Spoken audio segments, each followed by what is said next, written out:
আমি যখন ক্লাস 4 এ পড়ি তখন আমার বিয়ে হয়। মানে বিয়েটা হলো কিভাবে? আমি তখন ক্লাস 4 এ পড়ি। আমার বিয়ে মানে কোনো কথাই নাই, কোনো কিছুই নাই। আমার মামাতো ভাই বিয়ে করতে গেছিল গ্রামে। তো ওর একটা মেয়ের সাথে রিলেশন ছিল, গাজীপুরে চাকরি করতো। ওখানের স্থানীয় মেয়ে, আমার শ্বশুর যে আমার মামা, উনি আর কি ওই মেয়েটাকে বিয়ে করাবেন না ওনার ছেলেকে দিয়ে। তখন নাকি ওই দিন ছিল আমার হাজবেন্ডের জন্মবার। গ্রামে নাকি প্রচলিত আছে যেটা জন্মবারে নাকি বিয়ে হয় না। আচ্ছা। তো রাত 12টার সময় বিয়ে হবে ওকে ওই মেয়েটার সাথে। কিন্তু ওই মেয়েটা তার বড় বোনের দেবরের সাথে সেদিন রাত্রেবেলা চলে গেছে, মানে ওদেরকে ওইখানে রাইখা। গ্রামে আবার বলছে যে বিয়ে করতে গেলে নাকি সেইখান থেকে ফিরে আসা যায় না বউ না নিয়ে। তো সেইখানে তো চলে গেছে বউ, এখন তো আর কিছু করার নাই। তো রাস্তায় ওরা 2-3টা বউ দেখে। আমার আম্মারে ফোন, রাস্তায় 2-3টা বউ দেখে মানে কি সবাই কি বউ সেজে বসেছিল? না না না, বউ সেজে বসেছিল না। মানে কাকে বিয়ে করানো যায়? কাকে বিয়ে করানো যায় মানে কিছু মানুষের সাথে যোগাযোগ করছে, বলছে যে আছে কয়টা মেয়ে আছে, দেখছে ওরা পছন্দ হয় নাই। আচ্ছা। আমার হাজবেন্ড আবার বলছে কালো বিয়ে করবে না এটা সেটা, কারণ যেহেতু তার আপনার তখন হাজবেন্ড হয়নি, উনি মামাতো ভাই? হ্যাঁ মামাতো ভাই। আচ্ছা, তো তুমি বলছে বিয়ে করবে না। হ্যাঁ হ্যাঁ। আপনার তখন ক্লাস 5, ওনার বয়স কত? ওনার প্রাপ্ত বয়স 21-22 বছর ছিল তখন। আচ্ছা। ওনার বিয়ের বয়স পুরোপুরি ছিল। আচ্ছা, আর আপনার তখন 8 থেকে 9 বছর বয়স? হ্যাঁ। ক্লাস 4 এ মানে আমি ধরে নিচ্ছি 9 থেকে 10 বছর বয়স। জি এরকম। তো ওরা রাস্তায় 2-3টা মেয়ে দেখে, মানে ওদের পরিচিত যারা আছে তাদেরকে বলছে যে এই অবস্থা হয়েছে, কোনো মেয়েটাই আছে নাকি বউ নিয়ে, তো এখন ছেলেকে বাড়িতে নিয়ে যাওয়া যাবে না। তো রাস্তায় ওরা কয়েক জায়গায় দেখছে, দেখার পর পছন্দ হয় নাই। তখন আমার শ্বশুরে ভাবলো যে আমাকে নিয়ে আসবে। তা আমার আম্মাকে বললো, আমার আম্মা রাজি হয় নাই। আমার আম্মা বলছে কি আমার মেয়ে তো অনেক ছোট, কয়ে অসুবিধা নাই, ছেলেকে বিয়ে হোক, বউ নিয়ে বাড়িতে আসুক, পরে মেয়ে যখন লেখাপড়া করবে এসএসসি কমপ্লিট করার পরে উঠায় নিয়ে আসবো। এরকম কিছু বইলা ঢাকায় চলে আসছে। তখন আমি ঢাকায় থাকি। ঢাকায় চলে আসছে, আসার পর আমি তখন স্কুল থেকে আসছি, আমার পরীক্ষা ছিল, পরীক্ষা দিয়ে স্কুল থেকে আসছি, আমি গোসল করতে যাব। তো আমাদের বাসায় পানি নাই, তো উপরে যে একটা আন্টি ছিল, তো ওর বাসায় গেছি পানি আছে কিনা গোসল। আপনারা তখন ঢাকায় থাকতেন? হ্যাঁ হ্যাঁ ঢাকায় থাকতাম। কি করতো আপনার বাবা? রাজমিস্ত্রির কাজ করতো। কয় ভাই বোন ছিলেন আপনারা? আমার 2 ভাই, আমি। আপনি একমাত্র বোন? হ্যাঁ। আচ্ছা, সংসারের অবস্থা ভালো ছিল? না না না, আমার আব্বা আম্মা প্রচুর গরিব ছিল। জি, পানি আনার কিছু একটা বলতেছিলেন। তো পানি নাই বলে আমি ওই উপরে গেছি আন্টির বাসায় গোসল করার জন্য। তো আমার আম্মুর সাথে যোগাযোগ কইরা ওরা আমাদের এখানে চলে আসছে, যে এরকম করে কন্ট্রাক্ট করছে যখন আমি এসএসসি কমপ্লিট করবো তখন আমারে উঠাই নিবে, কারণ যেহেতু আমি এখন ছোট আর ওরা বউ ছাড়া বাড়িতে উঠতে পারবে না। এরকম আমার শ্বশুরবাড়ির আর্থিক অবস্থা ভালো ছিল। তখন আমি গোসল করতে গেছি, এমন সময় আমার ননদ, মানে আমার তো বয়সে বড় হবে, আমি আমার ননদ দেবর যারা আছে সবার বয়সে ছোট, তো ওরা এসে উপরে গেছে, শুনছে বাসায় নাই, উপরে গেছে গোসল করতে, আমাকে বাথরুমে নক করতে আসে, বলতেছে আমার কিন্তু একটা ডাকনাম আছে, ডাকনাম বলে ডাকতেছে, দরজা খোল, তোর ভাইয়ের বিয়া খাইতে গেলে। ভাই মানে আমার হাজবেন্ডের নাম, যেহেতু ভাই হয়, মামাতো ভাই। ভাই কি বলেছে? ভাইয়ের বিয়া হইতাছে, সেখানে তোরে নিতে আসছি, বিয়া খাইতে যাবো আমরা সবাই। তখনও জানে না যে আপনি জানেন না যে আপনাকে বিয়ে করতেছে? হ্যাঁ হ্যাঁ জানি। তো আমি তাড়াতাড়ি করে গোসল করে বেরোইছি, যে আমি তো আর গ্রামের বিয়া কোনো সময় খাই নাই, আর গ্রামে যখন যাই তখন বছরে 3 দিন বা 4 দিন থাকা হইতো ঈদের সময়, এছাড়া আর যাওয়া হইতো না। আমারও খুব ভালো লাগতেছিল যে গ্রামে যাবো বিয়ে খাওয়ার জন্য। তো তাড়াতাড়ি করে গোসল করে বেরোইছি, বেরোয় যখন আমাদের বাসায় যাবো, আমাদের রুমে আমাকে ঢুকতে দিতেছে না, তো আমার অন্য রুমে নিয়ে গেছে। নিয়ে যাওয়ার পর ওরা কি করছে, এই যে ব্রিটকেস নিয়ে আসছে, ওই বউর জন্য যে জিনিসগুলো নিয়ে আসছে ওগুলো তো ওরা ফেরত নিয়ে আসছে, ওগুলো আমাকে দিতেছে সাজানোর জন্য। তা আমার ননদ আমাকে বলতেছে তুই তো আজকে থেকে আমাদের ভাবি হবি, এটা সেটা, মানে এক একজন কথা বলতেছে। আর যেহেতু ওটা বস্তি বাড়ির মতো ছিল, তখন সব লোকজন আর কি আমাকে দেখতেছে, ওকে দেখতে আসছে, বাড়ি ভরে গেছে মানুষে। তো এত মানুষ দেখে আমিও ভয় পেয়ে গেছি। তখন আমি কান্না করতেছিলাম অনেক জোরে জোরে। আমার পাশে মানে যাকেই দেখতেছি, যে এসে বলে যে তোর তো বিয়ে হয়ে যাবে, তোরে তো নিয়ে যাবে, তখন আমি অনেক কান্না করতেছি। বিয়ে জিনিসটা বুঝতেন আপনি ওই সময়টাতে? না না না, আমাকে নিয়ে যাবে বলছে। এই নিয়ে যাওয়া শুনেই আপনি ভয় পেয়ে গেছেন। এমনিতে ভাইয়ের সঙ্গে আপনার ওই সময়ের সাথে সম্পর্ক কেমন ছিল? ভাই বিয়ের আগে ভাই আসতো, আমার বাসায় আসতো? না না, কোনোদিন দেখেন নাই? না, আরো ছোটবেলায় নাকি ও আমাদের এখানে থাইকে গেছে, আমার মনে নাই, আমার হাজবেন্ডে বলছে ওর মনে আছে। আচ্ছা, তো তারপর সাজাচ্ছে আপনাকে এই কথা বলার পর আমি যখন কান্না করতেছি, কেউ আমার পাশে আর কি আসে না, একজন এসে আমাকে বলতেছে তোকে তো আর বিয়ে দেবো না, তুই তোকে কোথাও যাইতে দেবো না, তোর বিয়েও দেবো না, তুই আমার কাছে আয়। তখন এই মুহূর্তে যে আমাকে বলছে যে আমাকে কোথাও যাইতে দিবে না, আমি তার কথাই শুনতেছি। মানে আমাদের বাসার ম্যানেজার যে থাকে, ম্যানেজারের বউ, উনি এসে বলতেছে। তো সবাইকে রুম থেকে বের করে দিছে, দিয়ে আমাকে ম্যানেজারের রুমে নিয়ে গেছে। এখন ওরা ভাবতেছিল যেটা এখানে থাকলে, যেহেতু আমি কান্নাকাটি করছি, এলাকার মানুষ সব জড়ো হয়ে গেছে, পুলিশ শুনলে অসুবিধা হবে, তখন তোরা আমাকে প্ল্যানিং করে ঘুমের ট্যাবলেট খাওয়াইছে। মানে এখানে তো বিয়ে হবে না, কোনো মতে আমাকে বাড়িতে নিয়ে যাবে, মানে আমার শ্বশুর বাড়িতে। ওকে। তখন বলতেছে, আমি তো অনেক চিল্লাচিল্লি করছি, মাথা ব্যথা করতেছে। তখন বলতেছে কি, তোর তো মাথা ব্যথা করতেছে, নে এই ওষুধটা খায়া নে, তোর মামা নিয়ে আসছে, আমি নানি ডাকতাম আর কি, তোর মামা নিয়ে আসছে, এই ওষুধটা খাই না, মাথা ব্যথা ভালো হয়ে যাবো। এই ওর পাশে কেউ আসবে না, ওরে কোনো বিয়ে দেবো না, ওরে যাইতেও দিব না। আপনার মা বাবা কি করতেছিল? একটা মাত্র মেয়ে। তখন আমার মা রাজি ছিল, আমার বাবা রাজি ছিল না। আমার বাবা এখনো কাজে ছিল, অনেক রাত্রে আসছে, আমাকে সন্ধ্যার পর উঠাইয়া দিচ্ছে। আচ্ছা, তো আপনার ওষুধ খাওয়াইছে? খাওয়ানোর পর আর কিছু মনে নাই। আমি সোজা আমার ঘুম ভাঙছে আমার শ্বশুর বাড়িতে। ঘুম ভাঙার পর আপনি কি দেখছেন? ঘুম ভাঙার পর আমি দেখছি আমাকে একটা রুমে শুয়ে আছে, ওখানে আমার আম্মা আছে, আমার 2 ভাই আছে। আমার আব্বা আসে নাই, আমার আব্বা কাজে থেকে আসতে আসতে 11টা বেজে গেছিল। তো পরের দিন আমার আব্বা আসছে। আচ্ছা, তো আমাকে পরের দিন কোথায় আসছে? আপনার এখানে আসছে? আমার শ্বশুর বাড়িতে আসছে। কিসের শ্বশুর বাড়ি? আপনি ঘুমের মধ্যে শ্বশুর বাড়ি তখন কি আপনার বিয়ে হয়েছে? না না না, এখন আর কি বলতেছি, ওটা আমার শ্বশুর বাড়ি ছিল। আচ্ছা, ওকে, ফাইন। আমার মামার বাড়ি, মামাতো ভাইয়ের বাড়িতে আসছে। হ্যাঁ, বাড়িতে আসছে। তো আমার মামাতো বাড়ি আসে নাই তখনও। তো আমি ঘুম থেকে, তখন আমার ঘুম মনে হয় ভাঙে নাই। আমার শ্বশুরে পেয়ারা আইনা দিতেছে, আমি খাইতাছি, মানে ঘুরতেছি। আমি যদি বাইরে বেরোতে চাই, তো আমার বাইরে বেরোতে যায় না, ঘরে বসে খাও। তা আমার হাতে আবার কি পরাইতেছে, এটা পরানো সুন্দর লাগবে, মানে কি একটা জরির মতো থাকে না বিয়ের মধ্যে পরায়, এই জিনিসটা আমার হাতে পরাই দিতেছে। আমি আবার পরি না, এটা কি পরবো, কেমন লাগতেছে, ওটা ব্যাচের মতো, পর ভাল লাগবে, সুন্দর দেখা যায়, এরকম কিছু। তারপর আমি হাতে পড়ছি, আমার শ্বশুরে পেয়ার আইনা দিতেছে, মানে যে কিছু আমার খাইতে দেয়, আমার দরজা আটকায় রাখে আমার সাথে, কেউ মানে বাইরে বের হতে দেয় না। আপন মামা? হ্যাঁ, আমার আপন মামা। তখন আমার আব্বা এসে আমার সাথে দেখা করে না। পরবর্তীতে আমি জানতে পাই আমার আব্বা এসে নাকি অনেক রাগারাগি করে, আমার আম্মার উপরে অনেক রাগারাগি করে যে আমার আম্মারে ছাড়িয়ে দিব, আর আমার শ্বশুরবাড়ির লোকজন মানে আমার মামার নামে মামলা করব, এটা করব, আমার মেয়েকে উঠায় নিয়ে আসছে, এটা। আমার আব্বা কিন্তু অনেক সরল সোজা। তো আমার খালা আছে, আমার মামা আছে, মানে আমার ছোট মামা আরেকজন আছে, উনি আমার আব্বারে সবাইরে বাজার থেকে অর্ধেক রাস্তা থেকে দূরে নিয়ে আসে, সবাই জোরাজুরি করে সবাই আমার আব্বারে বোঝায়। তো কেউ তো ছিল না, আমার আব্বা যেহেতু সরল সোজা, তো আমার মানে এরকমই সরল যে ছোট একজন মানুষ ধমক দিল আমার আব্বা চুপ হয়ে যায়। তো আমার আব্বারে যখন নিয়ে আসে, তখন আমার আব্বাও এক পর্যায়ে রাজি হয়। রাজি হওয়ার পরে কিভাবে আমার গোসল হয়েছে, কিভাবে আমার বিয়ে হয়েছে, আমার এত কিছু মনে নেই। তারপর ওর সাথে আমার বিয়ে হয় বলতে মানে আমার মামাতো ভাইয়ের সাথে আমার বিয়ে হয়, কিন্তু কিভাবে বিয়ে হয় আমি নিজেও জানি না, আমার মনে নেই। কবুল বলছিলেন আপনি, এটা মনে আছে? না, এটাও মনে নাই, কিন্তু সবাই বলছে যে কবুল বলছি, এটা সেটা। কিন্তু এরকম হবে কেন? আপনার তো এত কিছু মনে আছে, শুধু ওটুকু মনে নাই?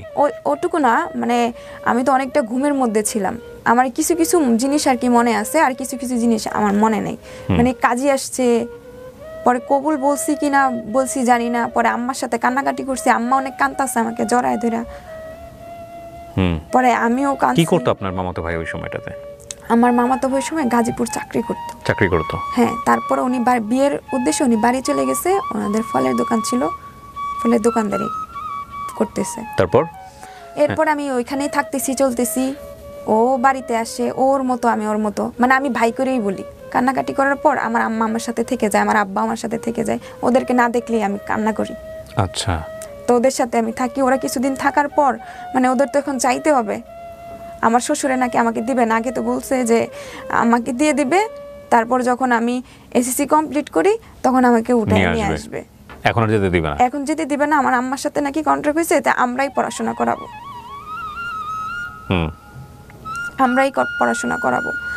তো ওরা পরে আমার আম্মা বলতেছে ঠিক আছে, যেহেতু আমার আম্মাদের মনে হয় আর্থিক সমস্যার দিকে, তোর নিজের ভাই যেহেতু মনে হয় ওইটা বুঝে, আমি জানি না কি বুঝে আমার আম্মা আমাকে রাইখা দিছে। আমার আম্মা যখন চলে যাবে তখন আমি আমার আম্মার ওড়না রাইখা দিছি, জুতা রাইখা দিছি। আমার আম্মা বলছে কি যে আমি কি জুতা থেকে তরে থুয়ে চলে যাবো? আমি বলছি না, তুমি যাইবা গিয়া। কই কি না, আমি জুতা রেখে যাইতেছি, এখানে ওড়না আছে, আমি এত কিছু রেখে তুই আমি তোরে কেমনি ধুয়ে যাবো, এগুলো নিয়ে যাইতে হবে না আমাকে, খালি পায়ে গিয়ে আমি ঢাকায় যাবো গিয়া। মানে আমার আম্মা ছোট বাচ্চাদের মতো আমার পালায় রেখে চলে গেছে ওইখানে। তারপরে আমি ওখানে কান্নাকাটি করি অনেকদিন। আমার শ্বশুরে আমাকে অনেক আদর করে, আমার ঘরে আবার সৎ শাশুড়ি মানে আমার মামি যেটা সেটা সৎ। কান্নাকাটি করি। তো একটা পর্যায়ে আমাকে বলছে কি ওই দিন নিয়ে যাবো ঢাকা, এরকম করে ডেট করতেছে আর আমাকে ওইখানে সান্ত্বনা দিয়ে রাখতেছে। আপনার বিয়ে হলো কোন জেলায়? সঙ্গে বিয়ে হলো, আচ্ছা জি। তারপর ওইভাবে দিয়ে আমার সান্ত্বনা দিয়ে রাখতেছে। মানে ওরা ভাবতেছে আমি যদি ঢাকায় চলে আসি বা কোনো জায়গায় পালাই যাই তাহলে তো আমাকে কেউ খুঁজে পাবে না, সেজন্য আমার আম্মার সাথে বলছে যে ও যদি ঢাকায় যায় আর আসবে না। তো একটা পর্যায়ে আমি আমার মামা মামির সাথে থাকি, আমার হাজবেন্ডকেও আমি ভাই বলে ডাকি। তো সবাইকে ভাই বলিস না, এটা সেটা, আচ্ছা ঠিক আছে ভাই বলতেছিস, আমি কি ভাই বলবো না, কি বলবো, মানে ওর সাথে ভাইয়ের মতোই, মানে মামাতো ভাই যেরকম সেরকম আচরণই করি। বা আমার ননদের জামাই আগে দুলাভাই ডাকছি এরকমই বলি, ও সবাই বলতো যে এখন দুলাভাই ডাকতে হবে না, এখন তো তুই বড়, এটা সেটা।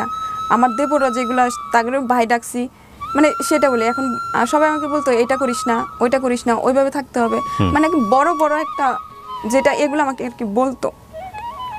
বলার পর এখানে মনে হয় যে বছর খানিক চলেছে, আমাকে আর ঢাকায় আসতে দেয় না। আমার আম্মা আসে 3 মাস 4 মাস পরে পরে কয়েকদিন থাকে, পালায়ে চলে যায়, আমাকে নিয়ে যায় না। তো এর মধ্যে আমার হাজবেন্ড বলছিলাম যে সে গাজীপুর চাকরি করতো, সেখানে একটা স্থানীয় মেয়ের সাথে সম্পর্ক ছিল, এই জন্য আমার শ্বশুরে আর কি তাড়াতাড়ি করে বিয়ে করায়। আপনি এটা বুঝলেন কিভাবে? ওনারা বলছে, আচ্ছা মুখে মুখে বলছে, অনেকেই বলতো অনেকে বিয়ে করে ওখানে নাকি একটা ছেলে আছে, এরকম কিছু বিয়ের পরে আর কি শুনতে পারছি। আপনার লেখাপড়া কি হলো?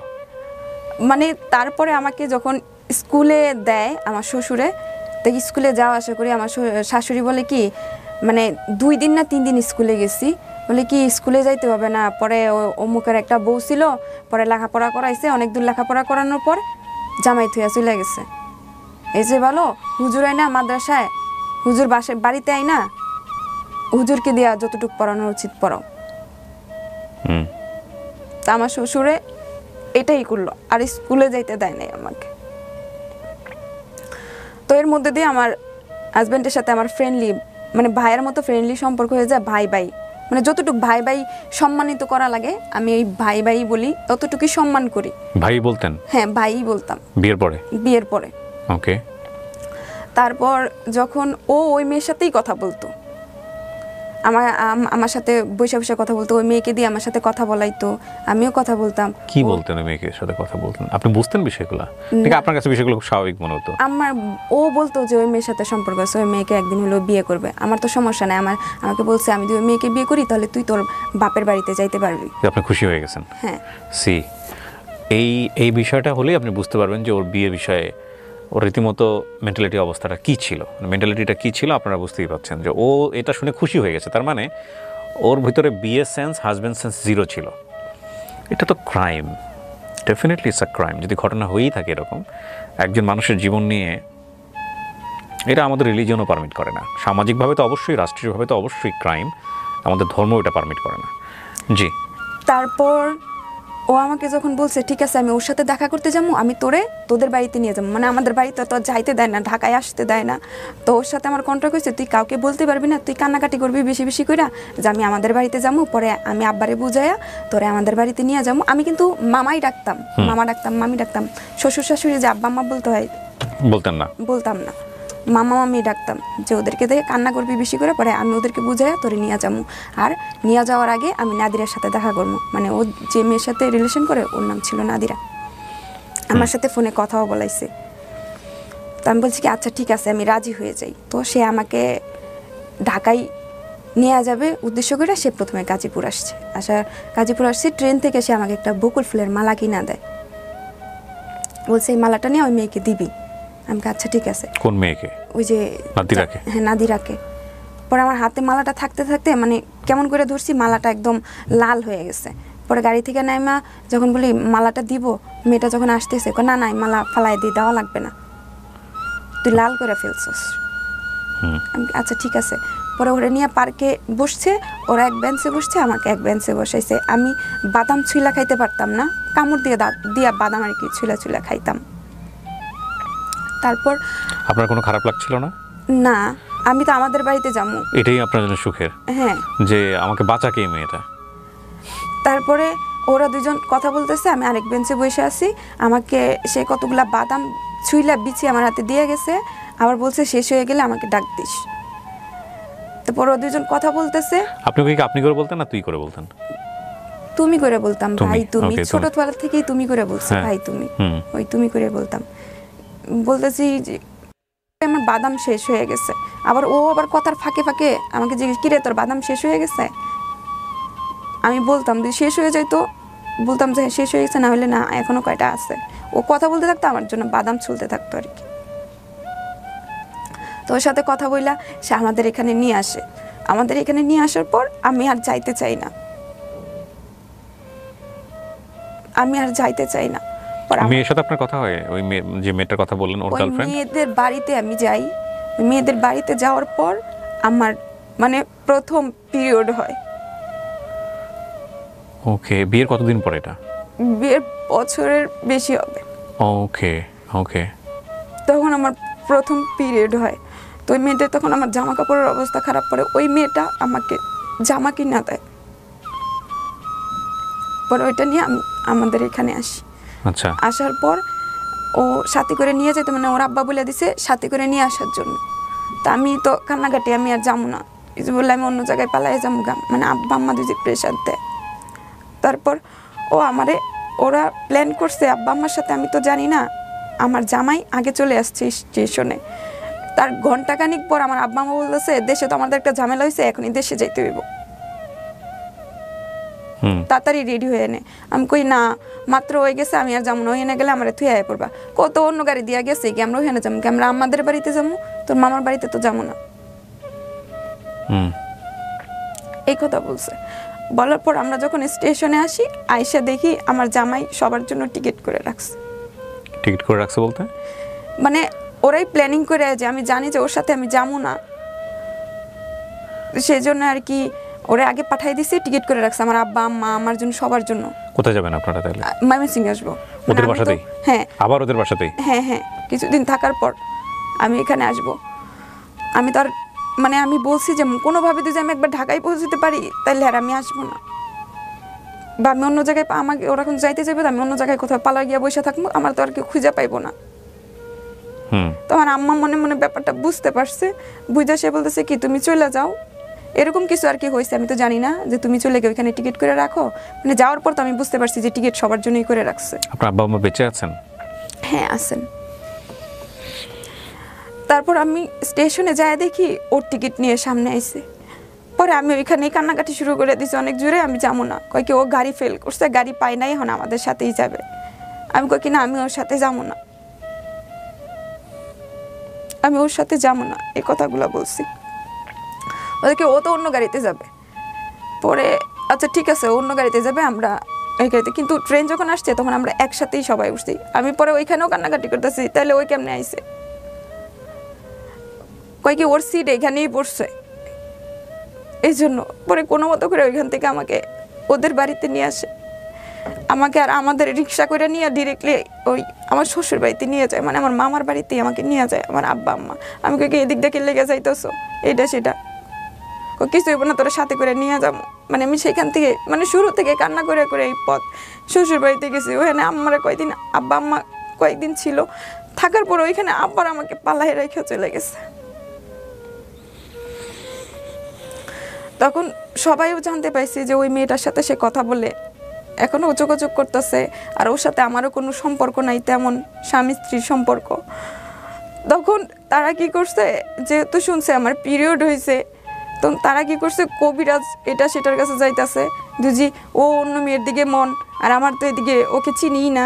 পরে ওরা নাকি কিসের কবিরাজি করবে, এটা করবে সেটা করবে, আমি জানি না, এটা পরবর্তীতে শুনতে পারছি আর কি। কারা? আমার শ্বশুর আর আমার আম্মা। কিসের কবিরাজি? মানে আপনার দিকে যাতে আকর্ষণ থাকে, না আপনার দিকে যেন স্বামী আপনার দিকে যেন কনসেন্ট্রেশন দেয়? হ্যাঁ, আর আমিও জানি ওর উপরতে ইয়ে হয়। তাও আমার তো মাথা ব্যথা করতো শুরুর থেকে, তো আমার শ্বশুরে এটা সেটা এনে দিত, বলতো কি এটা তুমি খাইবা আর ওরে দিবা, তাহলে ও তোমার উপরে রাখতে হইব না, তুমি ওই তোমারও মাথা ব্যথা ভালো হয়ে যাবো, এই বিষয়গুলো বইলা বইলা আমাদের দুজনকে খাওয়াইছে। কি খাওয়াই আমি নিজেও জানি না। পরে তার কিছুদিন পরে ওর সাথে আর কি আমার শারীরিক হয়, কিন্তু আসলে কি যেদিন আমাদের সম্পর্কে আমার কিন্তু অনেক কষ্ট হয়, যেটা আমি কাউকে বলতে পারবো না। অনেক কষ্ট হয়েছিল, অনেক।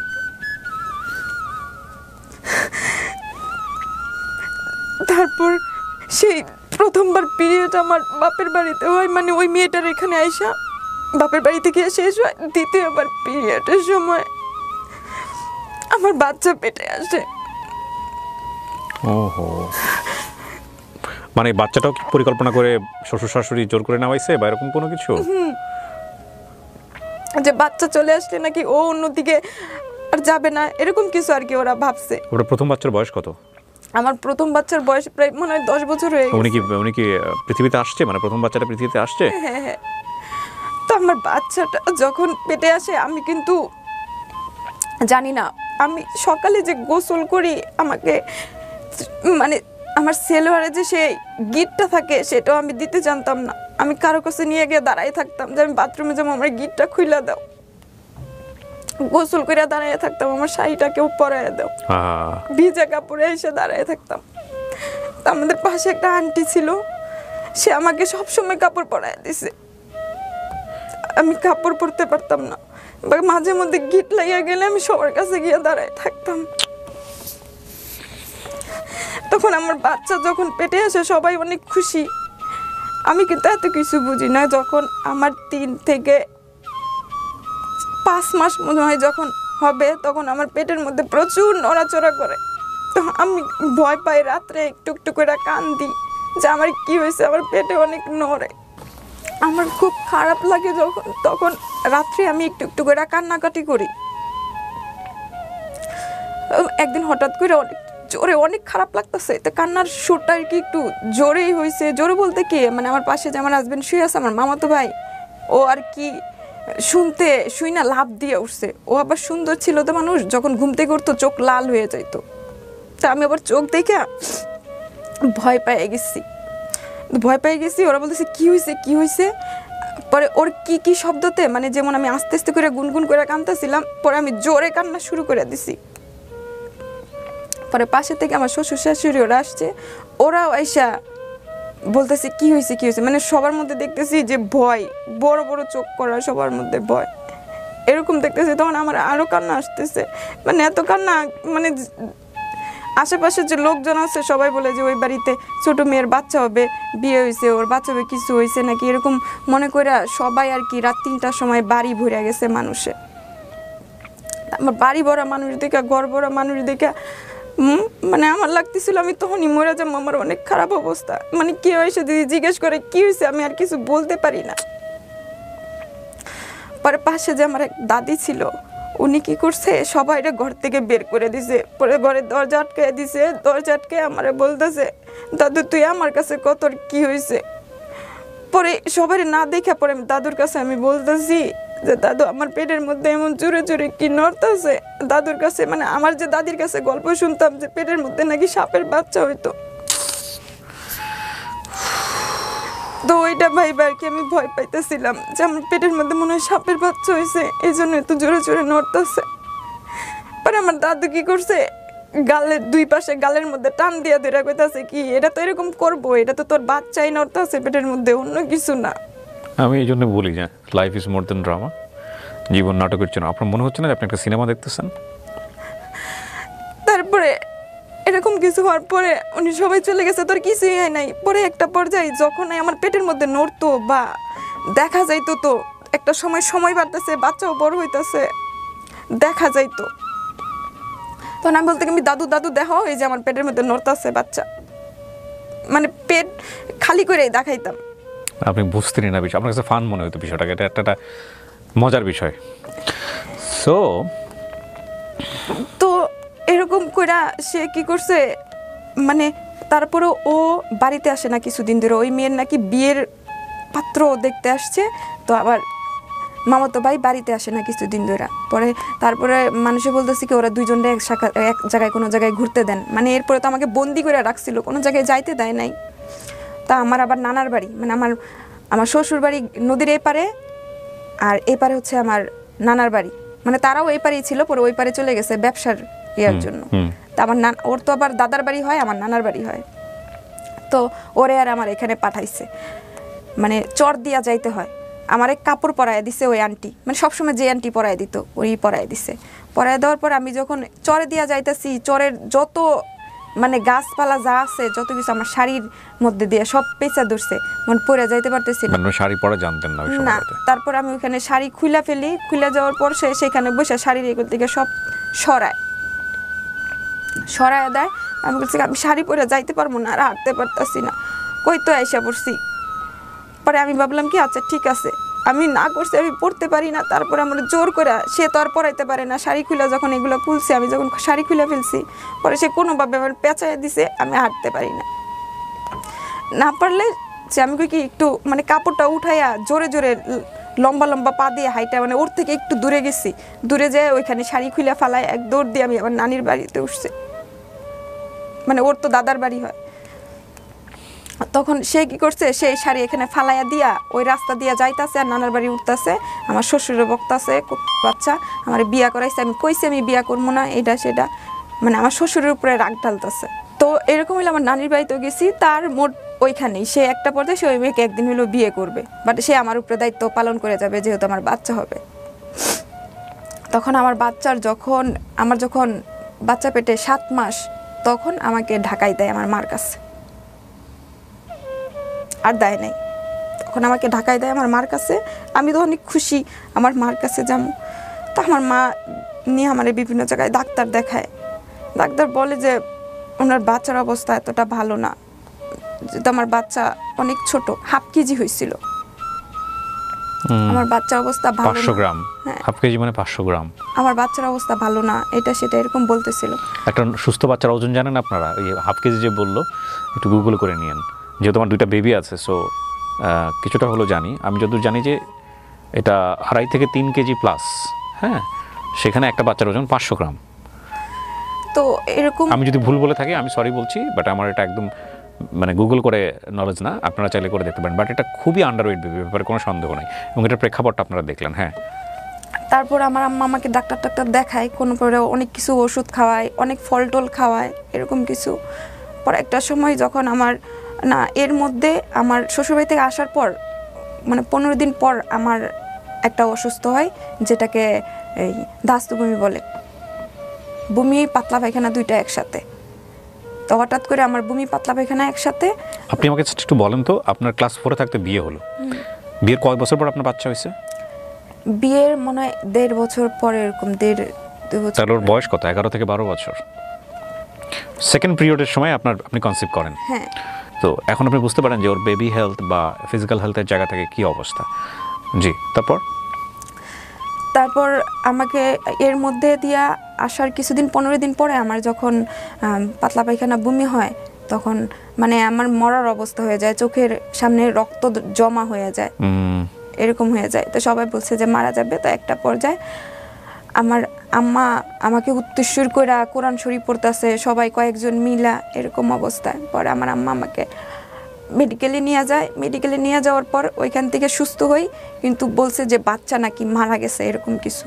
বাচ্চা মারা যায়নি বলতে কি, বাচ্চা মারা যাবে, আমাকে ডেট দিছে কয়েকদিন পরে এসে অপারেশন করার জন্য, আমার আম্মাকে অপারেশন করে বাচ্চা ফালাই দেওয়ার জন্য, বাচ্চা মারা যাবে। তখনও বাচ্চা পৃথিবীতে আসেনি? 7 মাস? 7 মাস, হ্যাঁ। আচ্ছা, তখন আমার আম্মা 7 মাসের বাচ্চা নষ্ট করবে কিভাবে?